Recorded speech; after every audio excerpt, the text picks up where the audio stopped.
Hello and welcome back to the podcast that if you also snitch on us, we'll cut off your ear. Welcome back to another episode of Love, Death, Movies podcast, internet, someone, film, breakdown and review show. The show that crushes the watch list week after week. Every couple of months is a different genre. Every week in that couple of months is a different film in that genre. So follow us and everything. Join us the ride. Let's cross the movies. I'm good at this shit now, Ash. With me each and every week, Ash vs. Movies. How are you? I'm wonderful. Saturday. It's hot as hell though. But I'm good. What is hot as hell for you? I'm being dramatic. It's just that spring is finally here, so we're starting to get those really sunny days where it makes just the house really hot, but it's too soon to use the air conditioner. So it's just that middle time of year. It's like probably 76 degrees Fahrenheit in my office. 76 degrees makeup. Cool. Whatever that is. 24. Oh, Ash, come on. It's nothing, I know. That's not that much. Hot for us would be around 96. Yeah, but that's like summertime. Like I have my air conditioning going, so it feels hotter right now because there's no airflow. It's just like stuffy, you know? It's just, it's like the humidity. Yeah. Where it just, humidity sucks. Like I don't mind a hot day. Excuse me. I'm going to be doing a lot of that this episode. Sorry. I don't mind a hot day, but it's the humidity that really kills you. Yes. Yeah. Well, Ash, how you been this week? How's it Um, going? it's going. Last 2 weeks? We recorded last weekend. Yeah. So it's just been this week. It was a really just like hectic week at work. My boss was out more than half the week, so I'm kind of like the lead on my team. So just a little bit more responsibility, a little bit more helping out. Nice. And I'm still only in my second week back, so still moving a little slow, but not too bad. And then we had a furniture delivery go wrong for a second time, so we're dealing with that. Damaged items for the second time now. And it's very frustrating. Capitalism. What got damaged this time? So both items were damaged. Last time, just the bookshelf was damaged by the installers. They accidentally screwed through too far and wrecked the veneer. And then the console TV stand had some minimal damage that we were willing to deal with, but they told us they'd replace the bookshelf. So we're like, let's just replace the console too. Nice. This time, both had damage. Oh, no. And the bookshelf was horrible. It was like a huge gash on the side. So now we're going to give them a third chance, and we're still going to get like a 30% refund. But if it's messed up a third time, we're just going to cancel the whole thing, which really sucks because we really like the way the furniture looks. So it's just frustrating. It's just standard stuff. Did you have to pay more when you get it like Delivered? Delivered again? No. They aren't charging us again, but you have to pay like $300 initially for their white glove delivery, which means that they like have delivery drivers bring it into your house, assemble it, and take all the garbage and all that. So that costs money, but I'll be getting that refunded. Trust me. Oh yeah, absolutely. The fact that you this is now the third time. That's kind of wild. Well, yeah, and they're just like, usually we don't start offering discounts until like, you've actually gotten like a successful delivery. I'm like, so how many times do you guys just re-deliver? You just do that until people stop asking? Like you just 7-8 times is fine for you, but it's a huge like conglomerate furniture company. They own like 7 or 8 different brands. It's just so standard here in the US. It's like that like private equity owns all these like branches of companies, and so they just sell it for more than it's probably worth, but they have good style. Like they're very stylish items, which is where they get you. So I've been dealing with that all week. So I'm hopeful that this next week we're going to have success. Oh, yeah, I'll keep you posted. That'd be pretty good. Yeah. That's crazy. It's been 3. That's annoying. Because you want to completely set all this up. You sent me photos of it. It looks nice. It does. It's what's so frustrating is that we like it. 90s retro feel to it, Yeah, it's like kind of mid-century modern like esque. And the bookshelf and the TV stand match, and it's really hard to find furniture that matches, like if you buy it from different places. So we were really stoked about finding something that actually matched. So yeah, a bit of a bummer, but yeah, otherwise, haven't watched that much this week, mostly TV. I think I watched Barbie on International Women's Day, and then I watched Reservoir Dogs and Hush. And that was it this week. I really didn't watch that many movies, so that was my week. What about you? I don't think I watched many movies at all either. It was a busy week.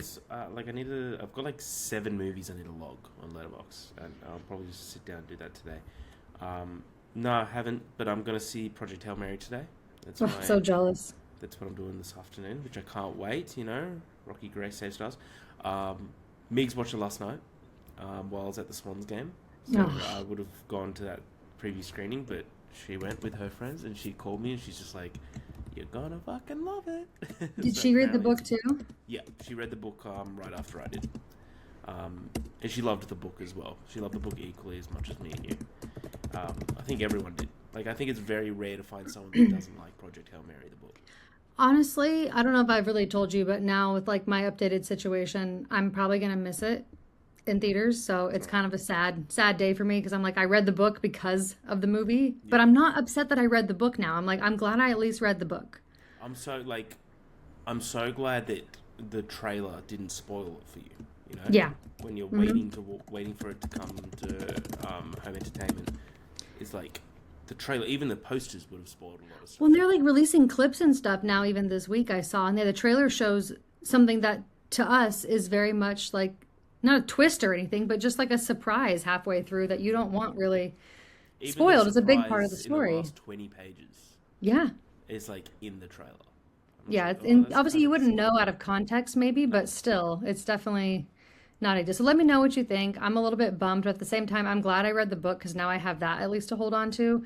I And a don't lot think of the anything's going to science, come close to the book. I think this movie's no, going to be fantastic, yeah, absolutely. but like reading that book was like an experience for It sure. was. And the science stuff especially, I just don't Mm. think they're going to spend as much time on some of that in the movie just because they aren't going to have time. And I think that that is where the book really gets to shine. And also just writing it versus watching it. There's just so much that can be Yeah. explained in a book. So I'm very grateful for that experience of reading it. I'm glad I did it. I'm sad I'm going to miss it in IMAX. Maybe it'll come back in a few months, but I can't wait to hear your thoughts.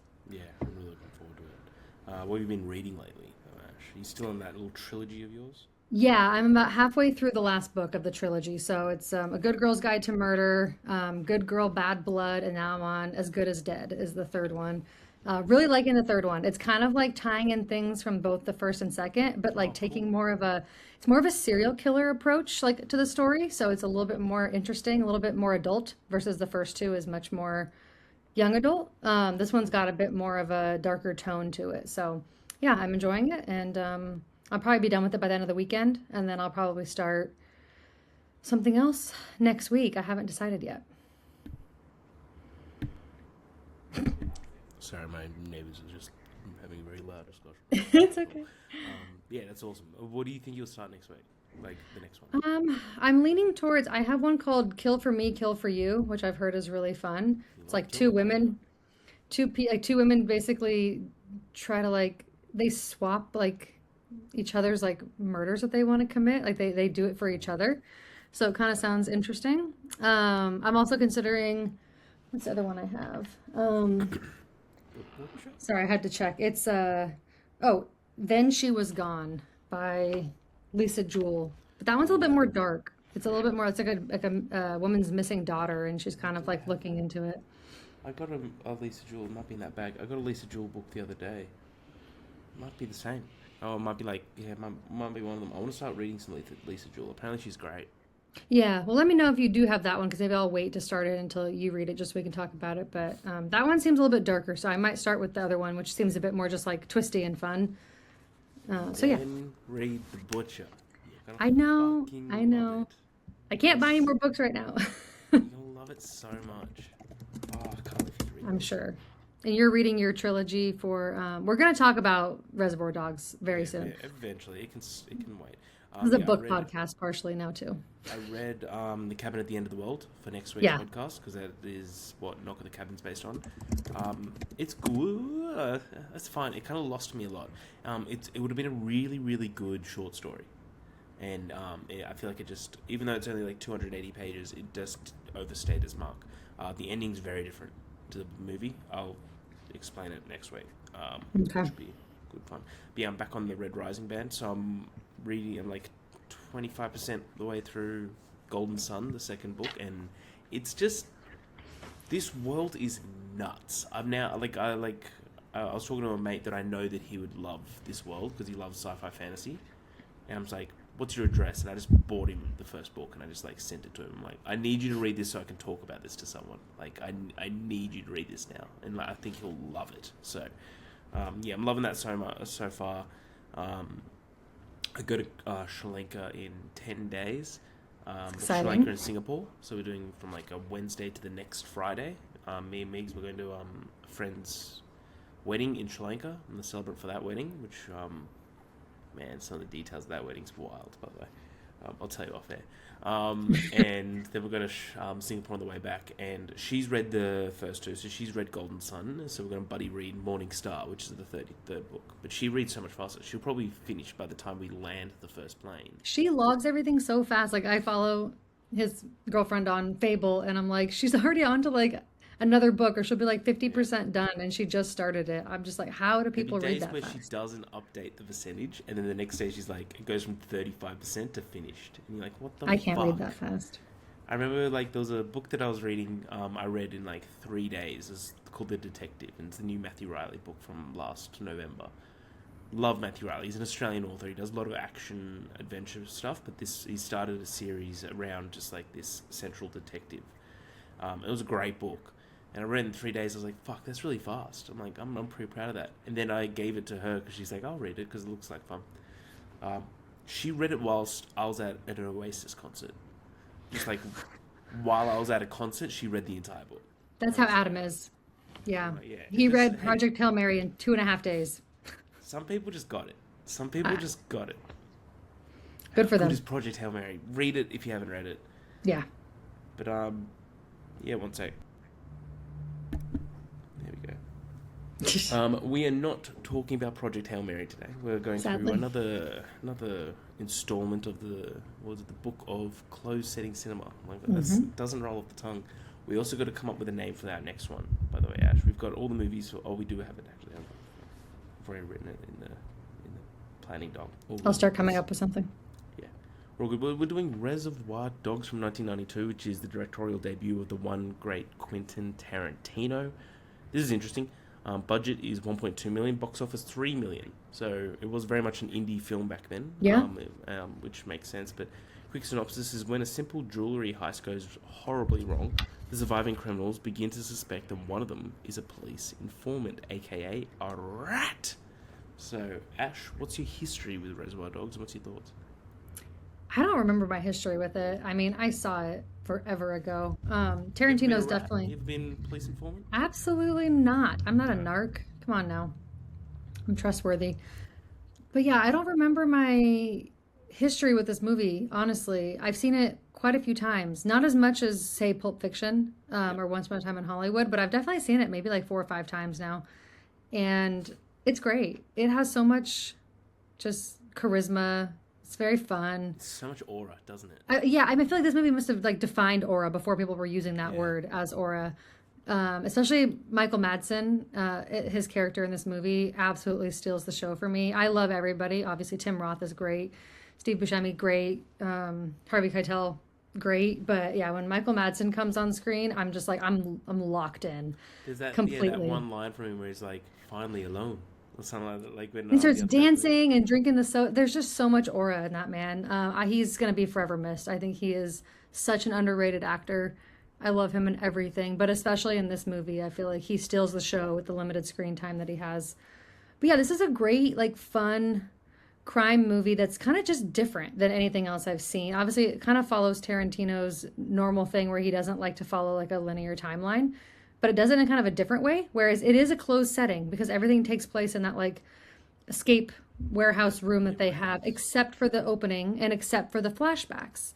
So it's a really interesting way to do it where you kind of learn more about these characters and also about what happened through like flashbacks. And it's probably not even very far back. It's probably just in the last like, few weeks before the event. But I guess it's kind of similar to Pulp Fiction in that way, where it's just kind of all over the place, but the story all kind of comes together just in a much more simplistic way.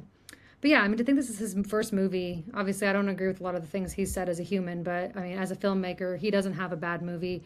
His style just works for me. The music, the opening, the dialogue, it's just great. It's just such a fun time, and I'll never get sick of watching it. Yeah, I wholeheartedly agree. This is very much like one of the greatest debuts of all time. Yeah. It's just so fun, but it's like it completely relies on the script. The script is so goddamn tight, Yeah. which I think is awesome. I agree with you. Like Madsen's amazing. I just love Tim Roth. Hmm. Anything Tim Roth is in, Do you remember when he used to do the show Lie to Me? You remember that? No. So it was a show called Lie to Me, and he was like a detective that specifically studies people's mannerisms, and you can tell if someone's lying just by looking at them, of like if they're like pupil dilation, stuff like that. And he just notices a lot of stuff. It's like his superpower in the show, and he was awesome, Wow. awesome in that show.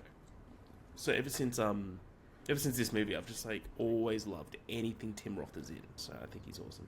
A He's couple of amazing. fun little facts here though for you, Ash. The film's budget was so low that many of the actors were asked to simply bring their own clothing as wardrobe. Most notably, Chris Penn's track jacket, that was his jacket. The signature black suits were provided for free by the designer based on her love for American crime film genre. Steve Buscemi wore his own black jeans instead of suit pants, and Michael Madsen wore a jacket and pants that came from two different suits. Mr. Blonde, which is Michael Madsen, Mr. Blonde's Cadillac belonged to Michael Madsen because the budget wasn't big enough to rent a car for the character. The same car was also used in Once Upon a Time in Hollywood by Rick Dalton. I was gonna say that car looked familiar. Yep. I did not know any of that, and I actually love it. One thing I think that I love about this movie that makes it so great, and what I love about sometimes directorial debuts, is the simplicity, is the low budget. I like that these guys like are professionals, but they're obviously not experts. Like, it would make sense that they maybe wouldn't all be in these perfectly matching outfits, or like they don't even know each other up until this whole thing. So it's like the fact that they're not perfectly coordinated makes sense to me. Yeah. So I think all those little details just sort of make it more charming. I think there's a charm to like the indie-esque style of films, and I feel like that's kind of forgotten these days. Even like A24 films or like Neon, they're not really that small anymore. So it's like it's just nice to see something that holds up so well So after cool. 35 years, and it has just kind of that smaller feel to it, but yet has such a star-studded cast, Yeah. obviously. Well, yeah, like you go back then, and like there was like Harvey Keitel was huge, but like Buscemi was like minor still. He's in And Adam Sandler movies. Like yeah, that was exactly. So Quentin Tarantino was originally supposed to play the part of Mr. Pink, although he made a point of letting other actors audition for the part. When Steve Buscemi came in to read for it, Tarantino told him that he really wanted the part for himself, and the only way that Buscemi could possibly wrestle it from him was to do a killer audition. And Buscemi duly complied. So he did that, which is pretty funny. And also, just on Steve Buscemi, before we get into the film, the budget wouldn't cover police assistance for traffic control. So in the scene where Buscemi was forcing a woman out of her car and drives off in it, he could only do that when the street lights turned green. oh my God. So they just did it in the middle of traffic. That's Like, insane. let's do this quickly. It's I think so that's funny. great though, because I think Tarantino can overstay his welcome when he plays a part in his own movies. I think that he should have limited screen time when that Oh happens. yeah, Like Pulp Fiction, perfect, it's less than like 12 minutes. This one, even he's not in it that much. I think that's good. I don't think it would work well if he was one of the no, main like four that had the most dialogue and screen time. I love him as a director. I think everyone knows he's a bit of a jackass in real life. Yeah. Um, I don't think he's a great actor at all. No. So like, I'm totally okay if you want to put, hey, you wrote this film, you directed this film. You can put yourself as a minor role. I don't give a shit. Like Yeah. it's your baby. I don't care. Um, yeah, let Buscemi be Buscemi. Like Yeah, 100%. absolutely. There's Yeah. levels to this fucking game. Buscemi was unreal in this movie. Yeah, he's so fucking good. But I agree with you. I think this movie like very, very, very high on my list of Tarantino films. And it's one of those movies that gets better every time you watch it. Mm-hmm. So, Ash, let's get into it. The film opens with 8 men eating breakfast, which is probably one of my favorite scenes of just this conversation. 6 of them wearing matching suits and using aliases: Mr. Blonde, Mr. Blue, Mr. Brown, Mr. Orange, Mr. Pink, and Mr. White. Among them is an elderly Los Angeles gangster, Joe Cabot, and his beefy son, Nice Guy Eddie, who's played by Chris Penn, who, by the way, I fucking love Chris Penn. What's he off again? He's off something big that I'm I thinking honestly of. didn't really know. I recognized him, but I wasn't quite sure.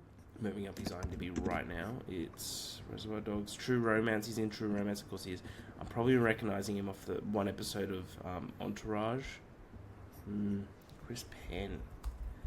He's off something big that I know. Maybe it's Rush Hour? He's in Rush Hour, that might be it. It's probably Rush Hour. He's in Must be. Footloose. Might also be Footloose. Oh my god, I know what it is. He's in Beethoven.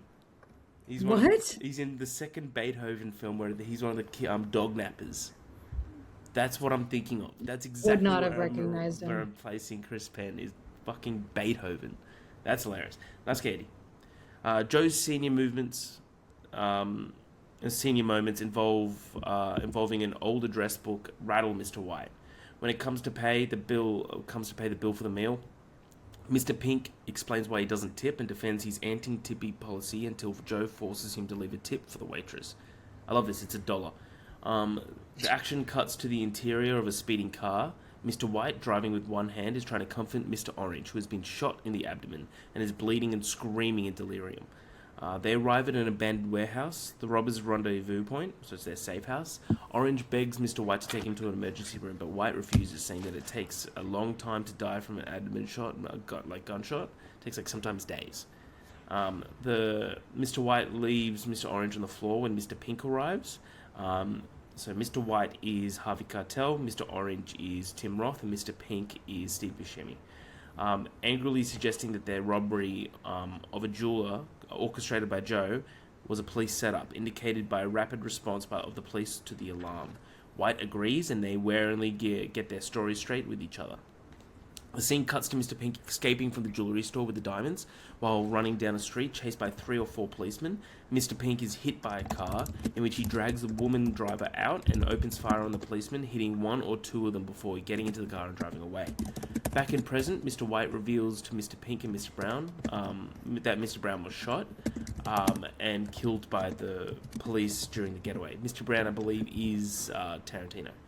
And the whereabouts of Mr. Blonde and Mr. Blue are both unknown. They say that they agree to stay put for the time being.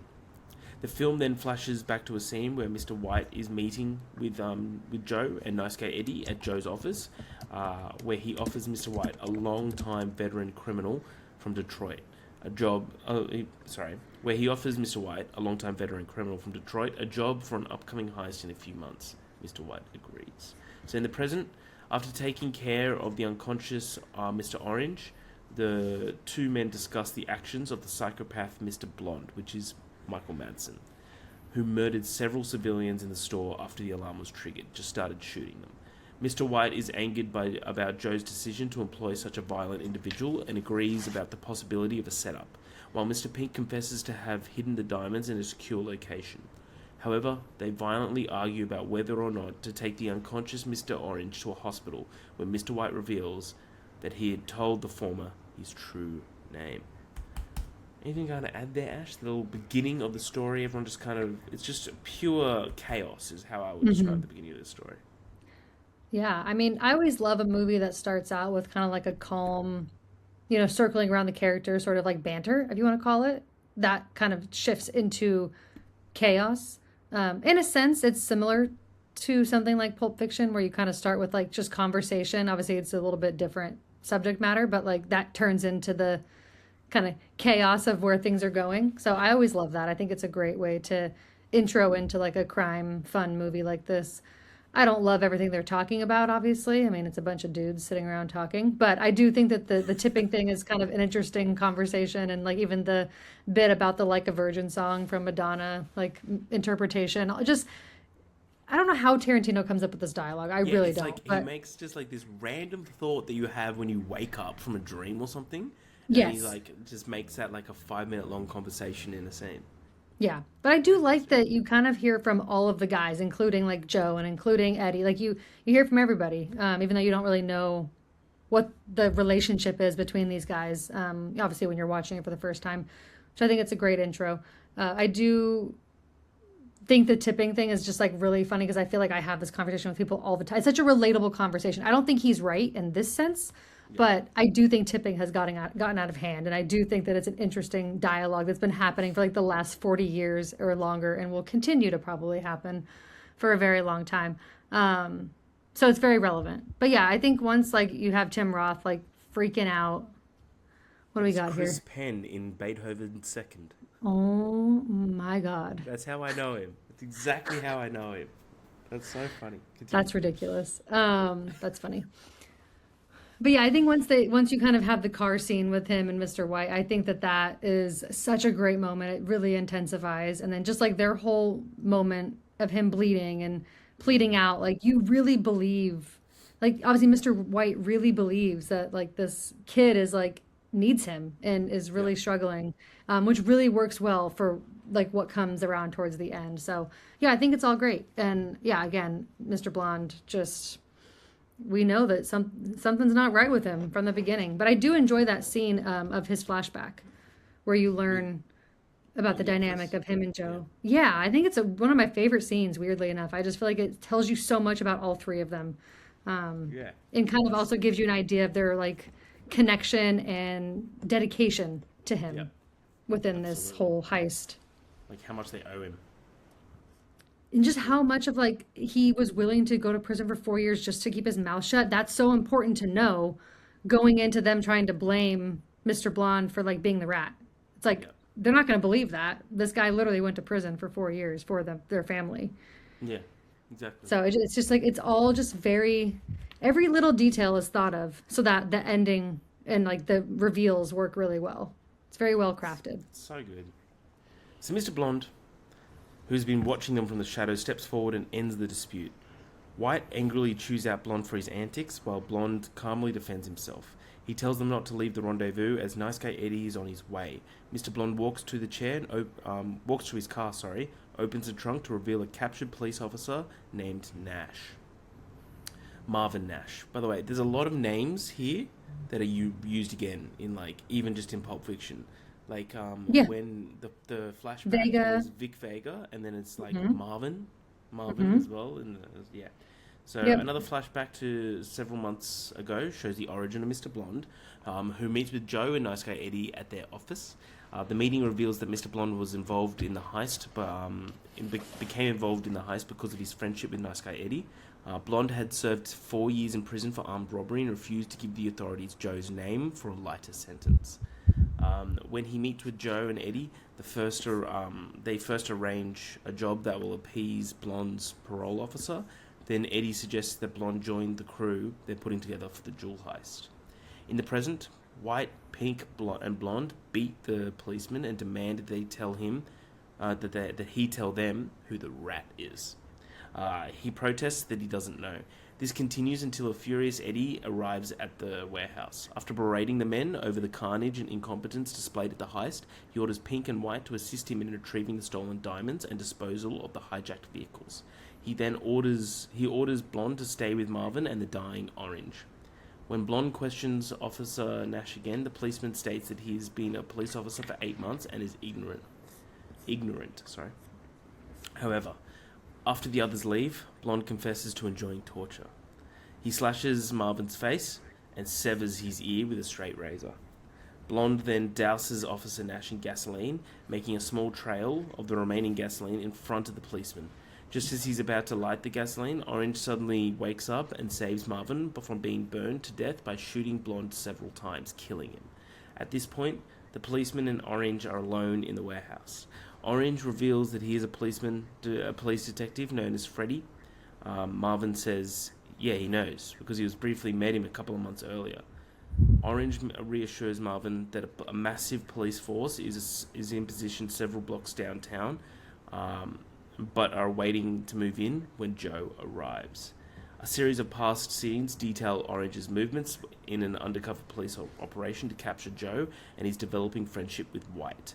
Orange and Freddy is shown rehearsing his cover with his handler, Holdaway, as well as getting into character for his first meeting with Joe.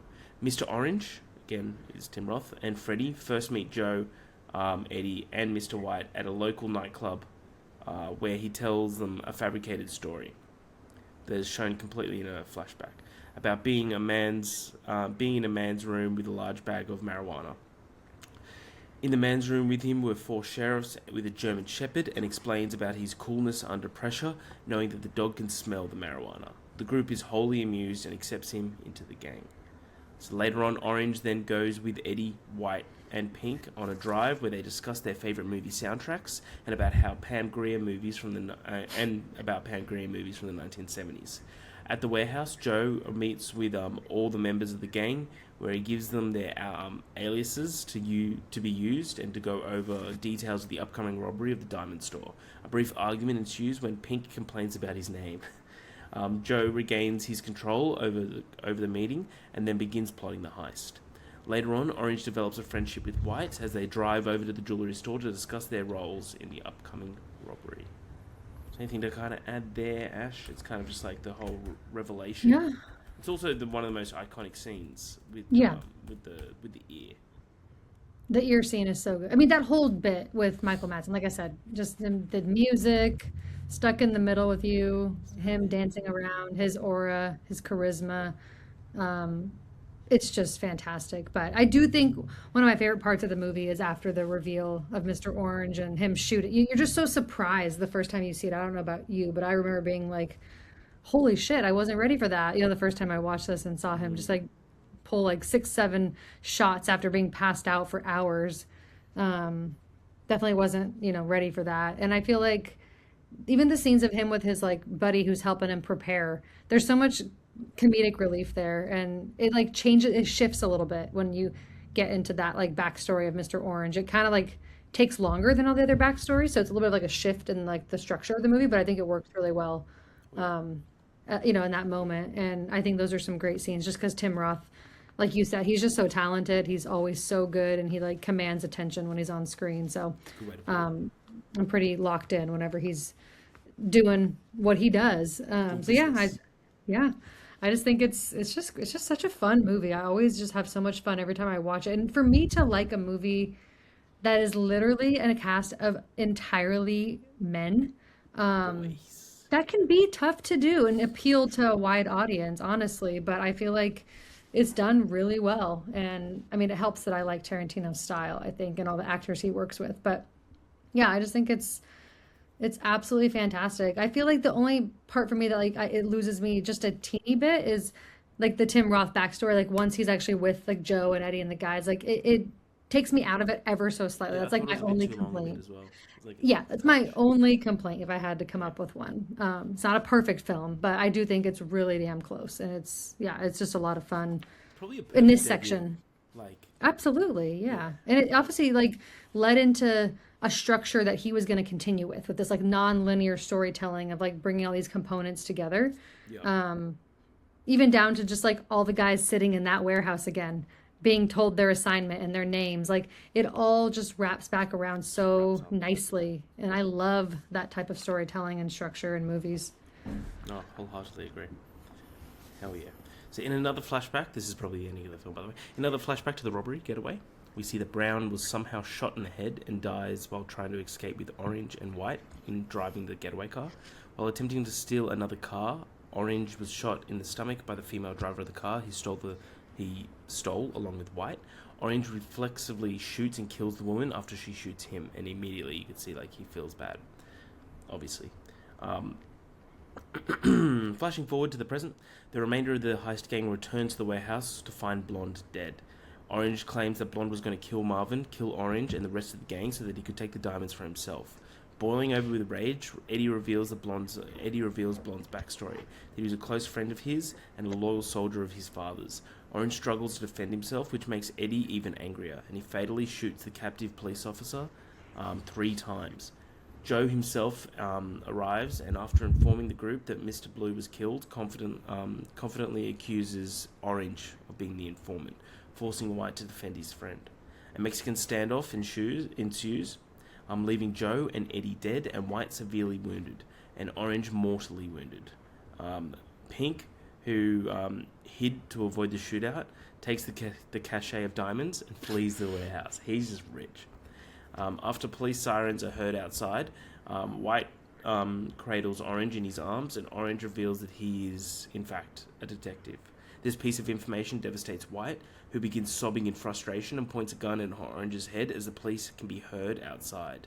I think also outside you can hear that Pink is in a shoot-up with the police. You hear like a Yeah. lot of gunshots, yeah, so Pink does make it out. At that moment, the police can be heard raiding the warehouse. With the camera is still a close up of White's face, demanding White to drop the gun. He refuses and shoots Orange, resulting in the police opening fire on White just as the screen goes black. So no one makes it out. It's just like everyone's gone. Just so For different reasons. For different reasons, as far as like who made that happen. yeah. Yeah. So that is Reservoir Dogs. I think this movie is near. I agree with you. I think this movie is near perfect. I give this 4.5 out of 5. I think this is one of Tarantino's like best scripts. I think it's just so wildly entertaining. It gets better every single time. I think it's perfectly cast. I think everyone's great in it. The little twists and turns. I love the way that it jumps time for the storytelling. I think it's awesome. It's just a movie I'll always recommend, and I think Yep. it's paced perfectly as well. I think like other than like the touch, I agree with you that is that maybe lingers a bit too long on the backstory of Orange. Other than that, it's perfect. Yeah.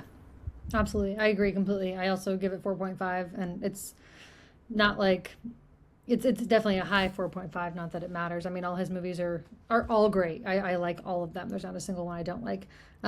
This one's just not like in that like forever favorite of all time category for me with his movies, but it's definitely up there with one of the more rewatchable. You can throw this on anytime. It's an easy watch. It's witty and fun and like you said, entertaining, perfectly cast. I think also like as much as I am praising Michael Madsen and a couple other guys. I do think Harvey Keitel has one of the more difficult performances because he has so many different emotions to manage. I mean, also Tim Roth too. Obviously, he does have to kind of, be bleeding out and be like really like holding his cover, but also like upset and believable. So I think the two of them definitely have to have the more like range of a performance. But I do think Harvey Keitel kind of carries the movie from start to finish, just because his character is sort of he's not the rat. He's not like one of the bad guys. He's really like the glue trying to kind of keep this whole operation going. And he's almost like a mentor in a way for a lot of them. But I think it's interesting to watch him balance like feeling like he's got this like father-son attachment to Mr. Orange, but also trying to remain like level-headed and like not and being so unsure of what really is going on. Like it's just cool to watch. He's just so dynamic in everything that he does. I think that the way he's able to kind of pull that off in a movie that could have easily just had like good performances, didn't need to have anything like crazy. He still managed to shine, and so did Tim Roth, which I think Yep. is just a testament to how great they are no matter what they're in. So, yeah, absolutely love this movie, and we bought the 4K Steelbook limited edition from Is that Lionsgate. the one with the ear Yes, sleeve? highly Yeah. recommend it. I'll definitely be rewatching this on a more regular basis now that I own it. But yeah, just one of the best debuts that I can think of. Hell yeah. Nice. Nice. Well, that is Reservoir Dogs. Next week, please do watch Hush, Mike Flanagan's Hush. We can't wait to talk about that. Until then, we're going to go into a collaborative draft for all Tarantino films. Right, Ash? Yes, sir. And there is 10. Okay, well, first of all, are we counting Kill Bill Volume 1 and 2 as two movies or Yeah, let's do one? two. Let's do two. Okay, Yeah, because so I've there's got different 10. opinions of both of them. Yeah. All right, Ash. So, yeah, lead us through this because you're great at this. Okay. So yeah, we've both seen all of the films, so it'll be kind of a fun one to draft. But so really, it's 10 movies. There's two drafter spots. So drafter A will have spot 1, 3, 5, 7, and 9, and Yep. drafter B will have spot 2, 4, 6, 8, 10. We'll start with 10 and work our way up. I would say we can each have one veto. I think with Okay. this little of Happy with that. movies, I don't know that that's going to really come up, but if No, you know neither we do I. want to. I think we're almost in line with this. The thing is, he doesn't have a bad film. Even his Has worst some that are film. way better than others, but it doesn't have a bad one. Well, yeah, that's what I'm saying. But like even number 10, it's not like we're saying that's like a shitty movie. No. Like they're gonna all be good. It's like the Scream So franchise before Scream 7 was made. yeah, It's not a like bad they're all movie. yeah. I would say these are a little bit better than some of the Scream movies. But yes, I Yeah, get what you're saying. yes, absolutely. So it just depends. I think I'll let you choose what spot you want to be because I don't have a preference. I really don't care. Um, Do you want to pick the how last many? movie or the top? I've got a number from 1 to 5 in fingers on my hand. Pick odd or even. If it's odd, then I go odds. If it's even, I go Okay, evens. I'll go evens. That's odd. So, you go for 1, 3, 5. So I Okay, go so 10. I go number 10. okay, I'll be drafter A. Okay, and I'll keep track of the list. So the movies, just in case we need a refresher. I'm not really going in order of release date. I just wrote them all down. So we got Reservoir Dogs, of course, Jackie Brown, Kill Bill Volume 1, Kill Bill Volume 2, Pulp Fiction, Inglourious Bastards, Django Unchained, Once Upon a Time in Hollywood, The Hateful Eight, and Death Proof. I think if we had both seen The Whole Bloody Affair, we could definitely do it as one, but Yep. I haven't, so we'll just do them separate. So with that, you'll start us off on number 10. Number 10's Death Proof. I think that's pretty... It's either that or another one. I think it's pretty universally, like, that's his least great. Okay. I'm definitely like a more of a lover of Death Proof. But again, it's still 4 stars for me, which is still like the bottom for his movies. I probably wouldn't have it at 10. I'd probably have it a little higher, but I'm not gonna veto it. Okay. I have a lot of fun with this movie. The more I watch it, the more I like it. So I just find it to be super rewatchable and Kurt Russell to be super charismatic in it. Hell yeah. Okay, so then I'll go with what I would have put there, which is Kill Bill Volume 2. I don't think it's bad. Again, it's 4 stars for me. I just don't think that it's quite as entertaining for me as the first one. And I don't like have as much like love to want to rewatch it. I think it's good. I just maybe if I watched them in the whole long movie, it'd be better. But I think to me, it's noticeably not as like great for me as the first one. No, I don't mind that. I don't mind that. So yeah, what I would pick is number 9, but I probably would have done Kill Bill Volume 2 as 8, so I'm not too unhappy at all about is Jackie Brown. Yeah.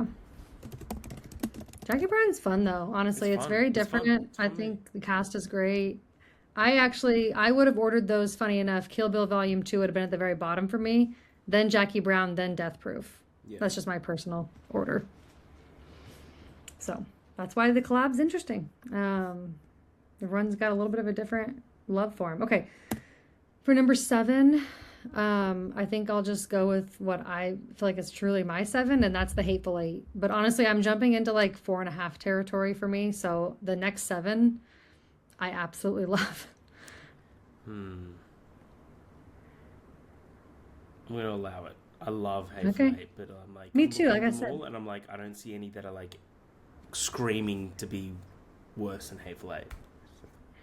I just feel like, yeah, like I said, they're all like 4.5 or 5 stars now for me. So that's why this draft isn't like 7 sounds bad, but it's really not. For sure. Interesting. Very interesting. This might be where I put Kill Bill. You gonna veto that? You can veto that.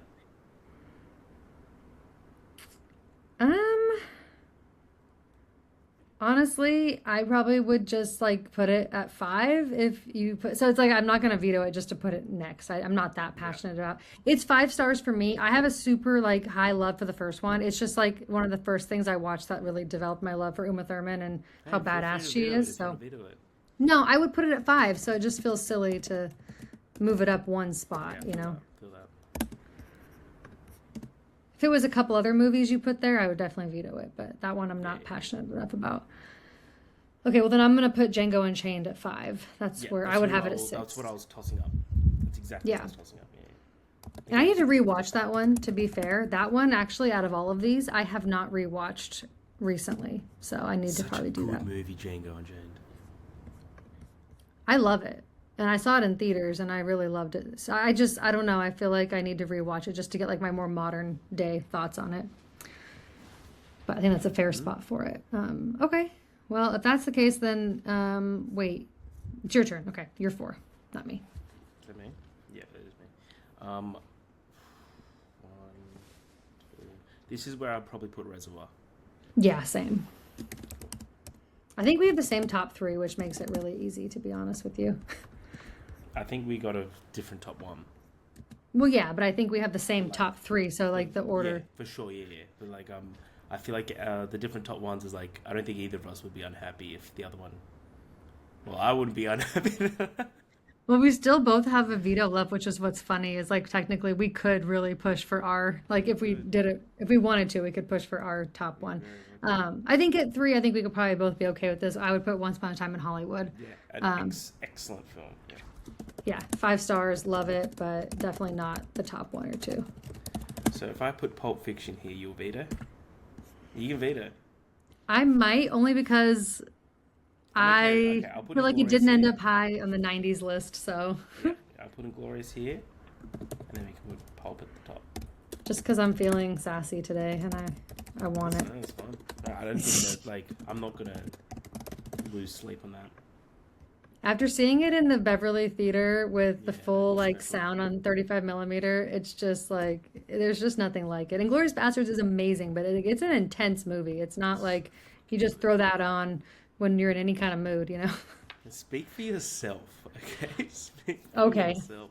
I will. But okay, so we've got at number one, Pulp Fiction, number two, Inglourious Bastards, number three, Once Upon a Time in Hollywood, number four, Reservoir Dogs, number five, Django Unchained, number six, Kill Bill Volume 1, seven, The Hateful Eight, Jackie Brown at eight, Kill Bill Volume 2 at nine, and Death Proof at 10. I think that's a great list. Honestly, I feel like for two people who don't have exactly the same opinion, couldn't have Pretty turned good. out I'm happy. better, in my opinion. No, I'm happy. I give all these movies at least 4 stars. So I do not have a movie of his that I do not Yeah, love. I'm thinking the same as well. So Okay, dude, I can't wait till his final one. That'll be great. we'll see. We're so excited for the movie critic. So excited, but oh well. Also, did you see the trailer for the Cliff Booth film? I actually didn't watch it, and I don't really want to. Yeah, don't. Trailer's not good, but like I don't think Fincher movies make good trailers. So let's just wait. I don't think movies make good trailers anymore in general. I'm just convinced of that. Definitely don't. Definitely don't. Nice one. Well, again, next week, please watch Hush. But until next time, I'm Harry. It's Ash. Love it, movies. See you. Movies.